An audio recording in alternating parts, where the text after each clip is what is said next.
Why on earth is that antenna behind me 16.4 feet tall? Did someone just make up a random number? So, radio signals are electromagnetic waves that travel through the air at the speed of light.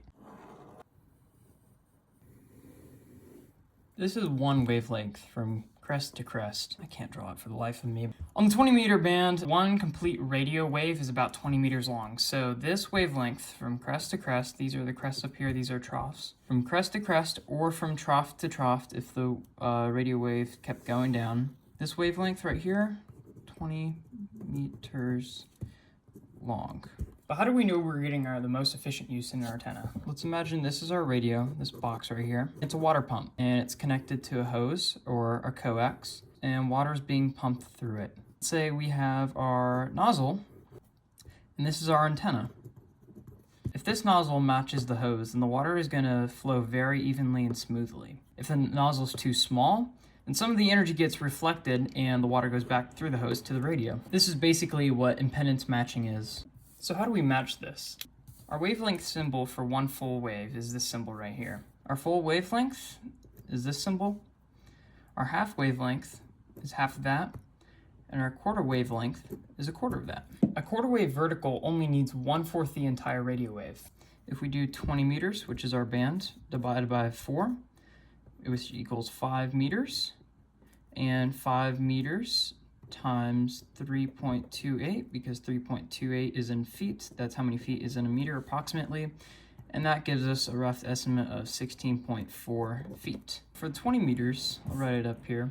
20 meters is at 14 megahertz. Now, those numbers don't look the same at all. And why? It's because frequency and wavelength are complete opposites. This is how we calculate the exact measurement. This is our formula. Wavelength equals the speed of light, which is c, divided by frequency. This is our Ham shortcut formula, and I'll explain why we have 468 here later. But it's 468 divided by frequency in megahertz equals half the wave of our dipole length. So that is 468 divided by 14.2, and I'll explain why 14.2 instead of 14, equals our half wave dipole length, or approximately 32.96 feet. And to get half of that, which is a quarter, 32.96 feet divided by 2, equals approximately 16.48 feet, which is our quarter wave. So why do we use 14.2 megahertz instead of 14? If you cut your vertical antenna and do the math with 14 megahertz, that's right on the edge of the band.